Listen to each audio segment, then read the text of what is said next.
దోసలోకి potato కర్రీని ఎలా prepare చేసుకోవాలో ఈ వీడియోలో చూపిస్తున్నాను. ముందు ఒక కడాయిలో 2 టేబుల్ స్పూన్ల ఆయిల్ వేసుకొని, అలాగే 1 టేబుల్ స్పూన్ జీలకర్ర, 1 టేబుల్ స్పూన్ ఆవాలు, అలాగే 1 టేబుల్ స్పూన్ శనగపప్పు, అలాగే కొద్దిగా కరివేపాకును వేసి బాగా ఫ్రై చేసుకోవాలి. తర్వాత కట్ చేసిన ఉల్లిపాయ ముక్కలు కూడా వేసి బాగా ఫ్రై చేసుకోవాలి. తర్వాత దీంట్లోకి మనం ముందుగానే కొత్తిమీర, పచ్చిమిర్చి, కొద్దిగా ఉప్పు వేసి ఇలా పేస్ట్లా చేసుకోవాలి. దాన్ని దీంట్లో వేసుకొని పచ్చివాసన పోయే వరకు మగ్గించుకోవాలి. అలాగే దీంట్లోకి 2 కట్ చేసిన టమాటా ముక్కలను కూడా వేసి బాగా ఫ్రై చేసుకోవాలి. ఇవన్నీ పచ్చివాసన పోయే వరకు ఫ్రై చేసుకోవాలి.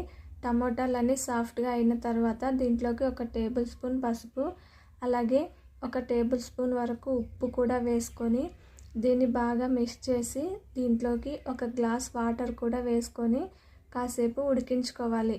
ఇదంతా బాగా ఉడికిన తర్వాత దీంట్లోకి కొద్దిగా గరం మసాలా పొడి, అలాగే కొద్దిగా ధనియాల పొడి కూడా వేసుకొని అడుగు అంటకుండా కాసేపు ఉడికించుకోవాలి. ఇదంతా ఉడికిన తర్వాత దీంట్లోకి ముందుగానే మనము 1 కప్లో 2 టేబుల్ స్పూన్ల శనగపిండి, అలాగే 4 టేబుల్ స్పూన్ల వాటర్ వేసి ఉండలు లేకుండా బాగా మిక్స్ చేసుకోవాలి.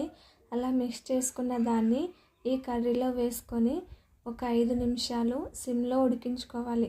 తర్వాత మనం ముందుగానే ఉడికించి పెట్టుకున్న బంగాళదుంపని ఇలా చిన్నగా కట్ చేసుకొని దీంట్లోకి యాడ్ చేసి బాగా మిక్స్ చేసుకొని లాస్ట్లో కొద్దిగా కొత్తిమీరను వేసుకొని తీసుకోవడమే. ఈ కర్రీని నేను ఆల్రెడీ షార్ట్ వీడియో తీసి పెట్టాను, కాకపోతే నా సబ్స్క్రైబర్ ఒకరు ఫుల్ వీడియో కావాలని అడిగింది, అందుకోసం నేను ఫుల్ వీడియో తీసి పెడుతున్నాను. పొటాటో కర్రీ ప్రిపేర్ అయిన తర్వాత దోశ ప్యాన్ పైన కొద్దిగా వాటర్ పోసి దోశ పిండిని వేసి కొద్దిగా ఆయిల్ని, అలాగే రెడ్ చిల్లీ పౌడర్ని వేసుకొని దాంట్లోకి ఈ ఆనియన్ కర్రీని పెట్టి తీసుకుంటే సరిపోతుంది. టేస్ట్ చాలా బాగుంటుంది. ఒకసారి ట్రై చేయండి. Thanks for watching.